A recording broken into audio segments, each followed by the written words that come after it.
Hi friends, welcome back to my channel. അപ്പോൾ ഇന്ന് നമ്മൾ ഒരു അടിപൊളി ഹൽവയുടെ റെസിപ്പി ആയിട്ടാണ് കേട്ടോ വന്നിട്ടുള്ളത്. അപ്പോൾ നമുക്ക് റെസിപ്പിയിലേക്ക് പോകാം. അപ്പോൾ ഞാൻ ഇതുപോലെ 3 ഏത്തപ്പഴമാണ് കേട്ടോ എടുത്തിരിക്കുന്നത്. ഒരു കറുത്ത ഏത്തപ്പഴമാണ്, അതായത് നമ്മൾ കളയാനായിട്ട് വെച്ചിരിക്കുന്ന പഴമില്ലേ, ആ ഒരു അവസ്ഥയിൽ അങ്ങനെ വേണം പറയാനായിട്ട്. ആ ഒരു അവസ്ഥയിലേക്കാവുന്ന പഴമാണ് ഏറ്റവും ഇതിന് ബെസ്റ്റ് കേട്ടോ. അപ്പോൾ എല്ലാ വീട്ടിലും അങ്ങനെ സാധാരണ കാണുന്നതാണ് കറുത്ത പഴം. അപ്പോൾ ഇതുപോലെ ഒരു 3 പഴം ഞാൻ കട്ട് ചെയ്തെടുത്തിട്ടുണ്ട്. നല്ല പഴുത്ത പഴമാണ്. അപ്പോൾ നമുക്കത് മിക്സിയുടെ ജാറിലേക്ക് ഇട്ട് കൊടുക്കാം. ഇതിലേക്ക് 1 കപ്പ് അമൃതം പൊടിയാണ് ഞാൻ ചേർക്കുന്നത്. അംഗൻവാടിയിൽ നിന്ന് കിട്ടുന്ന പൊടിയില്ലേ. ഇനിയിപ്പോൾ അതില്ലാന്നുണ്ടെങ്കിൽ ഇതുണ്ടാക്കാണ്ടിരിക്കേണ്ട 1 കപ്പ് ഗോതമ്പ് പൊടി എടുത്താലും ഈ സെയിം പ്രോസസ്സിൽ തന്നെ നമുക്ക് ഈ ഹൽവ ഉണ്ടാക്കാൻ പറ്റും.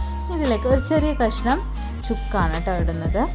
അത് നല്ലൊരു ഫ്ലേവറൊക്കെ കിട്ടുന്നുണ്ട്. പിന്നെ അതുപോലെ തന്നെ ഒരു ഏലക്കായ, അതുപോലെ തന്നെ കുറച്ച് ജീരകം. ഇതൊന്നും ഓവറായി പോകരുത് കേട്ടോ. ഈ ടേസ്റ്റും സ്മെല്ലൊക്കെ ഒന്നും ഓവറായിട്ട് പോകരുത്. ഇതൊന്ന് നമുക്കിതിലേക്ക് ഇനി ഒരു 3/4 കപ്പ് പാലാണ് എടുത്തിരിക്കുന്നത്. തേങ്ങാപ്പാൽ വേണമെങ്കിൽ തേങ്ങാപ്പാൽ ചേർക്കാം. ഞാനിപ്പോൾ ഇവിടെ പശുമ്പാലാണ് ചേർത്തെടുക്കുന്നത് കേട്ടോ. അത് നന്നായിട്ടൊന്ന് ബ്ലെൻഡ് ചെയ്തെടുക്കാം. ഇതാ നമ്മളിത് നന്നായിട്ട് അരച്ചെടുത്തിട്ടുണ്ട്. അപ്പോൾ ഈ ഒരു പേസ്റ്റ് പരുവത്തിൽ നമുക്ക് കിട്ടുക. നല്ല സ്മൂത്ത് പേസ്റ്റായിട്ട് വന്നിട്ടുണ്ട്. ഇനി നമുക്ക് കുറച്ച് ശർക്കര ഒരുക്കാൻ വെക്കണം. അപ്പോൾ ഞാൻ ഇതുപോലെ 200 ഗ്രാം ശർക്കരയാണ് കേട്ടോ എടുത്തിരിക്കുന്നത്. ഇനി നമുക്കൊരു കട്ടിയുള്ള പാത്രം എടുക്കാം. ഞാനിപ്പോൾ ഇവിടെ ഒരു ഉരുളിയാണ് കേട്ടോ എടുത്തിരിക്കുന്നത്. അതാകുമ്പോൾ കുറച്ച് കട്ടിയുള്ള ഒരു പാത്രമാണല്ലോ. ഇനി നമുക്ക് ഇതിലേക്ക് കുറച്ച് നെയ്യ് കൊടുക്കുക. 2 ടേബിൾ സ്പൂൺ നെയ്യാണ് കൊടുക്കുന്നത്. ഒരുപാട് വേണമെങ്കിലൊക്കെ ചേർക്കാം കേട്ടോ. ഇനി ഇതിലേക്ക് കുറച്ച് കാഷ്യൂ നട്ട്സ്, തേങ്ങാക്കൊത്ത് വേണമെങ്കിലും ചേർക്കാം. അപ്പോൾ ഞങ്ങൾക്ക് കാഷ്യൂ നട്ട്സ് മാത്രമേ ചേർക്കുന്നുള്ളൂ. അതും കൂടി ചേർത്തിട്ട് നമുക്കിതുപോലെ ഒന്ന് ചെറുതായിട്ടൊന്ന് ഫ്രൈ ചെയ്തെടുക്കാം.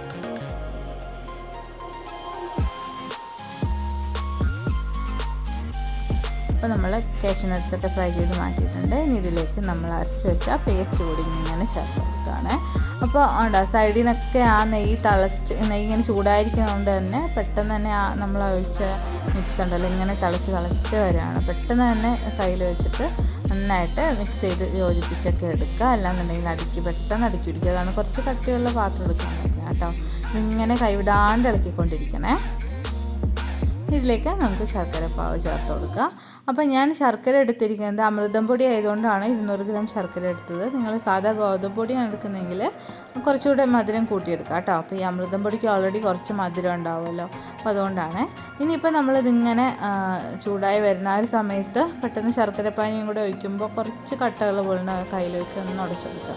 പിന്നെ ഇടല്ലോ 2 ടേബിൾ സ്പൂൺ അരിപ്പൊടിയാണ്. കുറച്ച് തരിയുള്ള അരിപ്പൊടിയാണ് കേട്ടോ നല്ലത്. അതിലേക്ക് കുറച്ച് പാല് ചേർത്തിട്ട് ഒന്ന് യോജിപ്പിച്ച് ഒഴിച്ചു കൊടുക്കുക. അപ്പോൾ ഞാൻ നേരത്തെ ഒഴിച്ചപ്പോൾ ക്യാമറ ഓഫായി പോയി. അപ്പോൾ അതുകൊണ്ട് കാണിക്കാൻ പറ്റിയില്ല. അപ്പോൾ അതാണെങ്കിൽ കുറച്ച് പൊടിയെടുത്ത് ഒന്ന് കാണിച്ചു തന്നെ കേട്ടോ. 2 ടേബിൾ സ്പൂൺ അരിപ്പൊടിയാണ്. അതിലേക്ക് കുറച്ച് പാൽ, തേങ്ങാപ്പാലാണെങ്കിൽ അത് ചേർക്കാം കേട്ടോ. അപ്പോൾ ഞാൻ ആദ്യം ചേർത്തത് പശുമ്പാലായതുകൊണ്ട് സെയിം പാൽ തന്നെയാണ് ഇപ്പോഴും ചേർക്കുന്നത് കേട്ടോ. അതും കൂടി ചേർത്തിട്ട് നന്നായിട്ട് യോജിപ്പിച്ചെടുക്കുക.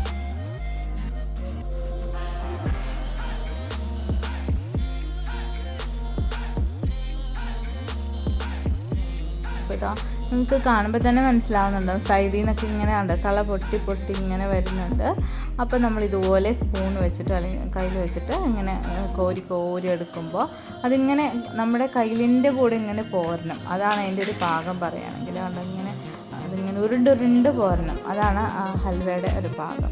അപ്പോഴാണ് നന്നായിട്ട് സെറ്റായി കിട്ടുകയുള്ളൂ. അതിങ്ങനെ നമ്മൾ കോരി കൈവിടാണ്ട് ഇളക്കിക്കൊണ്ടിരിക്കണം കേട്ടോ. ഇനി ഇതിലേക്ക് നമുക്ക് നമ്മൾ നേരത്തെ ഫ്രൈ ചെയ്ത് വെച്ച കാഷ്യൂ നട്ട്സ് കൂടി ചേർത്തിട്ട് ഒന്നും കൂടെ ഒന്ന് യോജിപ്പിച്ചെടുക്കാം.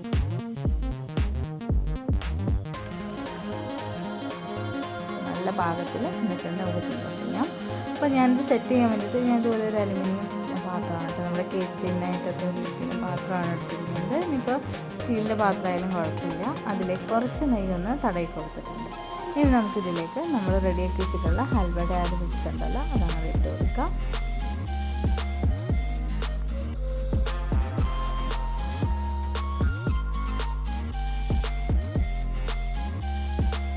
എന്നിട്ട് നമുക്ക് ഇതുപോലെ ഒരു സ്പൂൺ വെച്ചിട്ട് ഇങ്ങനെ ഒന്ന് പരത്തി ഒന്ന് ലെവൽ ചെയ്ത് കൊടുക്കാം. ഇനി നമുക്കിങ്ങനെ ചെയ്തില്ലെങ്കിലും കുഴപ്പമൊന്നുമില്ല, ചെയ്താൽ കുറച്ചുകൂടെ ഭംഗിയായിട്ടിരിക്കുമല്ലോ. അപ്പോൾ ഇത് നമുക്കൊന്ന് ചൂടൊക്കെ ആറി ഒന്ന് സെറ്റാകാൻ വേണ്ടി വെയിറ്റ് ചെയ്യുക. പെട്ടെന്നാണെങ്കിൽ ഒരു മണിക്കൂർ എങ്ങനെ ഫ്രിഡ്ജിലേക്ക് വെച്ചാൽ മതി. അപ്പോൾ 1 മണിക്കൂറൊക്കെ ഒന്ന് കഴിഞ്ഞപ്പോൾ ഇതുപോലെ സെറ്റായിട്ട് സൈഡൊക്കെ ഒന്നിങ്ങനെ വിട്ട് വന്നിട്ടുണ്ട്. അപ്പോൾ നമുക്ക് വേണമെങ്കിൽ ഡീമോൾഡ് ചെയ്തിങ്ങനെ ഒരു പാത്രത്തിലേക്ക് നേരിട്ട് ആക്കാം, ഇല്ലാന്നുണ്ടെങ്കിൽ കട്ട് ചെയ്തെടുക്കാം. അപ്പോൾ ഞാനിവിടെ ഇതുപോലെ ഒരു കത്തി വെച്ചിട്ട് കട്ട് ചെയ്തെടുക്കാം കേട്ടോ.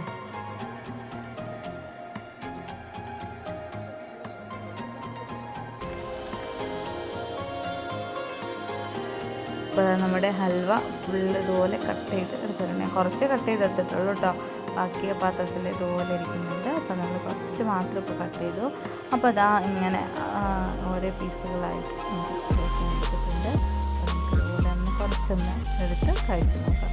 അപ്പോൾ നമ്മൾ വീട്ടിലൊക്കെ വെറുതെ ഇരിക്കുന്ന ഒരു സമയത്ത് ഇതുപോലെ ഹൽവയൊക്കെ ഒന്ന് ഉണ്ടാക്കി പരീക്ഷിച്ചാൽ എല്ലാവർക്കും ഒത്തിരി ഇഷ്ടപ്പെടും. നമ്മൾ വെറുതെ കളയുന്ന പഴമൊക്കെ അല്ലേ, അതും ഹെൽത്തി ആയിട്ടൊരു ഹൽവയാണ്. കുട്ടികൾക്കായാലും അമൃതമുടി കഴിക്കാത്ത കുട്ടികൾക്കൊക്കെ ആയാലും അതൊക്കെ ചേർത്ത് ഇതുപോലെ ഒന്ന് ഉണ്ടാക്കി കഴിക്കാൻ നോക്കുക. അപ്പോൾ അതാ നല്ല ടേസ്റ്റുള്ള ഹൽവയാണ് കേട്ടോ. എത്ര കഴിച്ചിട്ടും മതി വരില്ല എന്ന് പറയുന്ന പോലെ വായിലേക്ക് ഇടുമ്പോൾ അലിഞ്ഞു പോകുന്ന ആ ഒരു ടേസ്റ്റിലാണ് നമുക്ക് കിട്ടിയിട്ടുള്ളത്. ഇനിയിപ്പോൾ നല്ല ഭംഗിയിൽ നമുക്ക് ഇഷ്ടമുള്ള ഷേപ്പിലാണ് കട്ട് ചെയ്യുക. ഇനിയിപ്പോൾ കട്ട് ചെയ്തില്ല എന്നുണ്ടെങ്കിൽ ഇതുപോലെ നമുക്ക് കോരി കഴിക്കുന്ന പാത്രത്തിൽ വേണമെങ്കിലും കഴിക്കാവുന്നതാണ്. അപ്പോൾ ഇതുപോലെ നല്ലൊരു ഹൽവയുടെ റെസിപ്പിയാണ്. എല്ലാവർക്കും ഇഷ്ടപ്പെട്ടെന്ന് വിചാരിക്കുന്നു. വീണ്ടും നല്ല റെസിപ്പീസുമായിട്ട് കാണാം.